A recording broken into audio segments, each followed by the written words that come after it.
Hello and welcome to all you Librans. This is your monthly horoscope for December of 2021. And your ruler Venus is involved in quite a lot. And it's, you together with the Taurians, you are going to feel it very strongly this the whole month basically, of a very Plutonian energy that you're going to feel, and I'll explain in a minute. So two things that are happening, that Venus retrograde with Pluto and also the eclipse. Let's start with the eclipse because it's a wrapping up. It's the last one in the cycle of eclipses in Sagittarius and Gemini.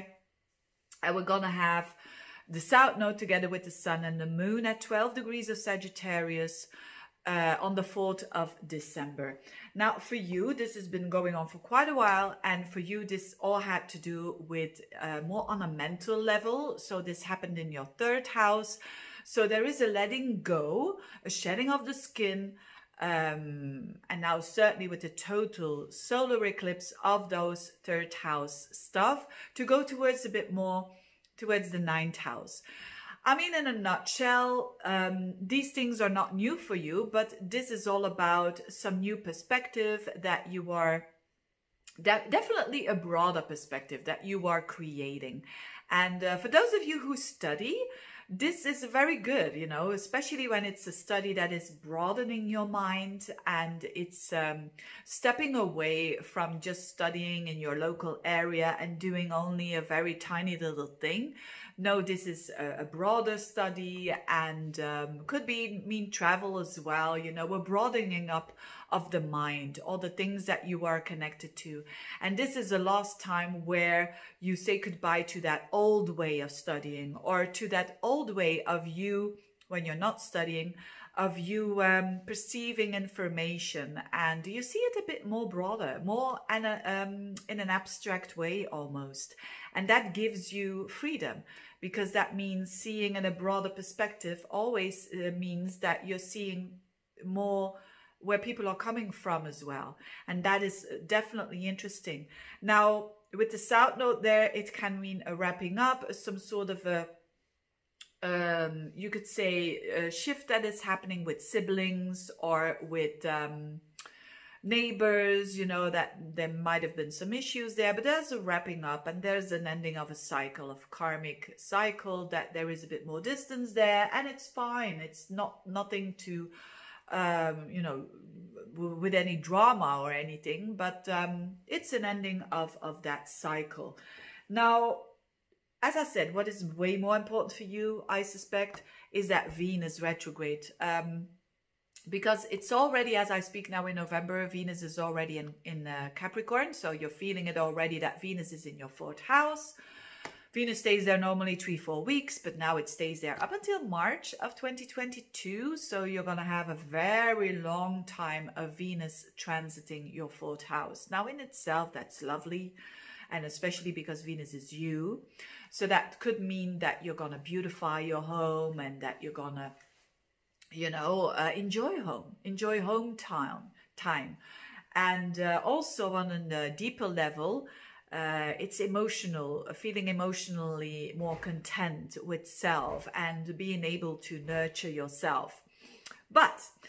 And the but is that this is a Venus retrograde. So this means a reassessing. You know those times. I mean, you are ruled by Venus. You know that every now and then there comes a time when you reassess. And you reassess what you love, what you value, because these are all Venus related stuff and things. But now, again, it has to do with your core emotional well-being, or literally your home, you know.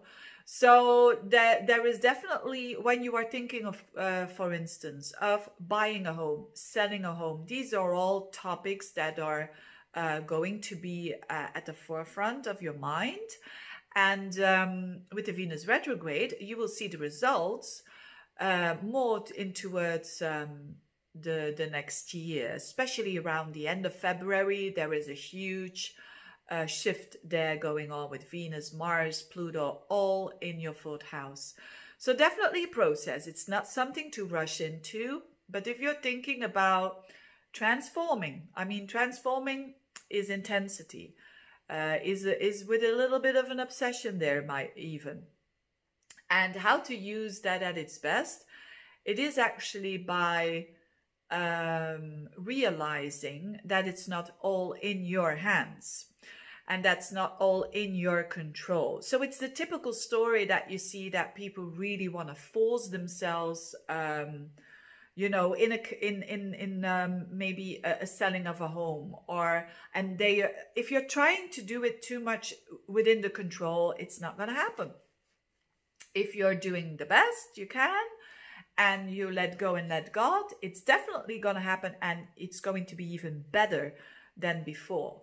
So that's, of course, where you want to focus on. You don't want to focus on you being, you could say, triggered, that you don't have enough trust in that area. But the thing is, you probably won't have enough trust, but that's the whole process. That's the whole idea of getting trust. And trust is not something that happens. It must overcome you, basically, and that is through doing the work over and over again. And so definitely in topics with home, selling home, buying home, relationships with parents as well.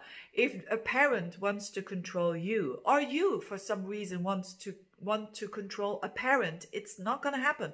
And it's good that it's not going to happen, because this is the energy of Pluto, that everything you want to do with a hidden agenda, it's going into destruction, right? So you better do it with integrity, you better do it with an honest heart, and then you absolutely cannot go wrong. What other people do, it's out of your hands, and you can only do you.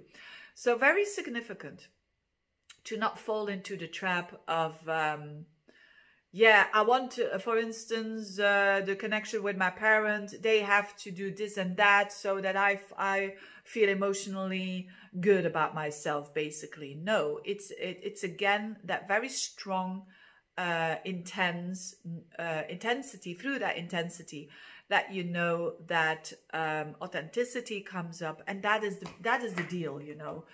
With Pluto, there's only one way, and it's the way of integrity. And it's also the way of knowing what you need to let go of if it's out of your control. And that maybe for instance, you have that obsessive thought of, if I don't lower the price of my home, no, if I don't put it enough on a high level, you know, the price, if I don't do that, it's not going to get sold. That is negative energy, right? It's whether it's true, you know, it's about truthfulness. It's about let go of that fear and stepping into your power, that, hey, you're going to buy it at a certain level, you know, Capricorn, you go through, you could say, the way how it should be, you know, in a rather earthly but very rational way as well. And you cannot go wrong, and you distance yourself a little bit, you detach yourself a little bit from the outcome. That is going to help you for sure. That is going to help you. And because when you're distancing yourself from the outcome, it means that you trust. So that is a process. So don't put yourself down if you're not there yet. You have time up until February, the end of it, you know, beginning of March, to get into that state. Having said that, thank you so much for watching. And I wish you a very, very good month, a very strong month as well. Very much for getting that emotional integrity for sure. Thank you for watching. Bye-bye.